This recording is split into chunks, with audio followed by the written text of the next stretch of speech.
7 more planes full of U.S. military aid to Ukraine on their way in the next 24 hours as part of the latest multi-million-dollar package of security assistance to Ukraine. The Pentagon says the U.S. has so far sent more than $2.6 billion worth of security aid since Putin began his invasion of Ukraine, including Stinger missiles, javelins, artillery, armored vehicles, helicopters, and over 50 million rounds of ammo. But sources tell CNN that the U.S. is having issues tracking the equipment once it makes it to Ukraine. Joining me now to discuss is retired Colonel Andrew Milburn in Kyiv. He is a retired Special Operations Commander in the U.S. Marine Corps who has now set up a training center for Ukrainian troops. Thank you, Colonel, for joining us. Appreciate what you're doing, and we're more than grateful that you're here on the program. So, hey, thanks, Son. It's good to be here. Part of the issue is that the U.S. does not have a troop presence on the ground to distribute, oversee the supplies, to document what's going on. You say too much aid is being piled up in Lviv. So what needs to be done to make sure that this equipment ends up where it needs to be? Yeah, 100%. So let me explain the problem, Don. If you do not have control of every node in the logistics supply pipeline, you don't have control of that pipeline. I mean, that's a tautology, right? 100% true. So it is no good the United States sending millions and millions of dollars of equipment into the country when not a single member of the military, and I'm not questioning policy in that regard. Not a single member of the military can cross that border. But not only that, not a single contractor. And the coordination, frankly, is dreadful. So yes, for a number of reasons, the stuff is piling up in Lviv. Meanwhile, units on the front line are going short of everything. Don, you don't even have to believe me on this. So, if you guys do some investigative reporting, which you do, I know, we gladly escort a CNN reporter to a unit on the front line. Obviously, we keep them relatively safe.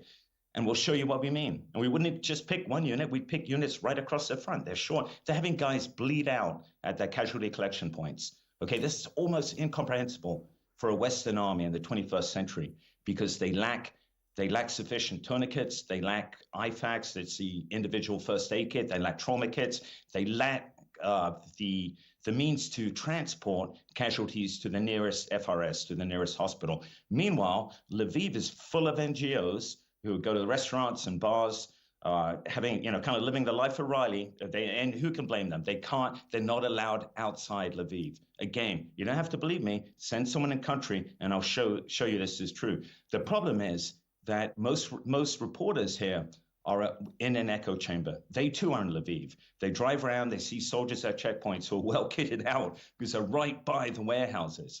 Okay, what about the hospitals that, the NGO hospitals that have come into country?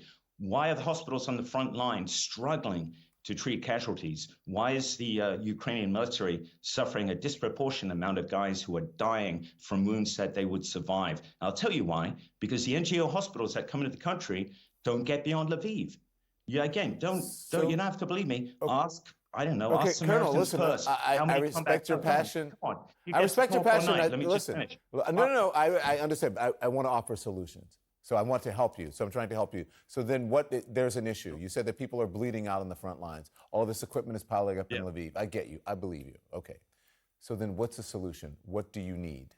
Well, one of the solutions is to use organizations like mine.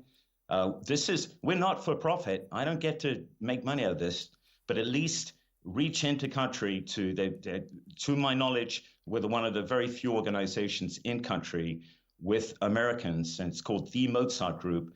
I do ask your viewers to check us out, www.themozartgroup.com. If you're kind enough to donate, that's great. That'll help us. That'll give us longevity in country. What we're doing is we're shaking stuff loose from warehouses, but we've also got contacts in Poland, in Germany, and we can ensure that this stuff gets into the hands of units that need it. And primarily because, we've got limited bandwidth, we focus on special operations units who are in the fight. Again, you don't have to believe me. We film stuff. We were happy to document us turning this stuff over. So it's a no-lose situation for the U.S. government. Incomprehensibly, it seems as though the USG is just pounding its head against the wall by not looking at resources that are available in country to ensure equitable distribution. Well, I just want to add one up. Yeah, Okay, I'm go gonna ahead. let you add. I understand what you're saying because when I spent time with Jose Andres, and the same sort of red tape and bureaucracy as far as getting supplies for food, right, and water and those sorts of things. It existed with that, and his organization is able to cut through that, the government bureaucracy. Yeah. So again, your suggestion as far as helping people on the front lines to cut through all of the red tape and the time that it takes, the very valuable time for getting the equipment to the people who need it the most. Yeah, that's correct. So there's one other organization that is an NGO. The Mozart Group is not an NGO because we do dreadful things like train the Ukrainians to defend themselves, which involves, weapons training, which means that, we cannot be registered. But the Ukraine Freedom Alliance, I ask you, again, the viewers, is one organization that I know, and we work with them to get this stuff into the hands of units that need it. So, if you feel a little bit uncomfortable contributing money to an organization that does include weapons training, does include tactical training, all right, in addition to combat casualty care and all the other stuff that we do, then by all means, please look up Ukraine Freedom Alliance. A guy named Phil Anderson heads that, extraordinary human being. And I guarantee you that every penny donated to that organization goes to the good. And sadly, you cannot say that across the board. And again, you don't have to believe me, Don. Ask Samaritan's Purse how many combat casualties they are treating right now. Look, okay? I get it that you guys are on the ground and you guys are on the ground. Stacked up in Lviv.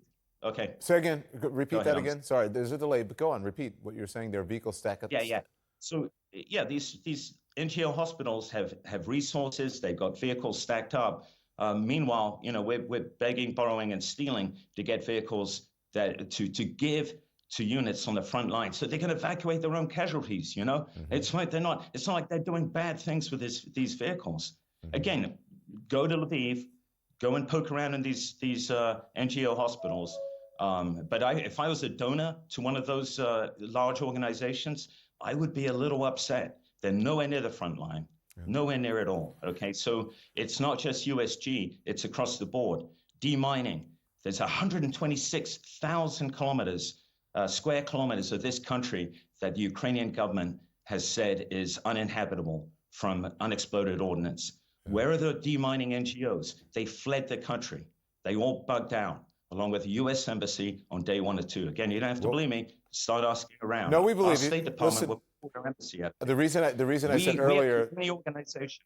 Don, just hear me out 1 second. We're the only organization right now who are focusing on helping the Ukrainian government with demining. We had a meeting today with MOD.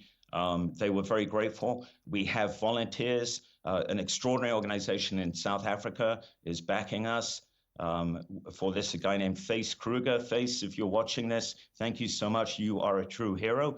And I wish there were more American organizations like yours providing equipment and EOD technicians free of charge to the Ukrainian government to help clear this mess. Ask the Ukrainian government. Ask how many casualties they're taking. All right, civilians. Not just military, a lot of civilians in previously occupied areas, because the Russians have littered this area with DPICM, with cluster munitions. I understand. Listen, I respect your passion, and the reason I've wanted you to get to the solution sooner is because I know I do this every night. We have limited time together, so I'm not being rude. I just know that I have to get to the break at some point, and I want you to get your point across in the time that we have allotted for you. So we've gone on a long time, but I appreciate it. And what you said, I think, is very valid. And there are lots of things that need to be done to get the help to where it is needed the most. I don't know if we have a CNN, an Impact Your World full screen that we can put up, but contact the organizations that the Colonel just mentioned. Also go to cnn.com/impact, and you can find out how you can help contribute as well. Thank you, Colonel. Be safe. We're going to have you back because we want to hear more about this. Thanks so much, okay? Hey, thank you very much, Tom. And be safe. We'll be right back.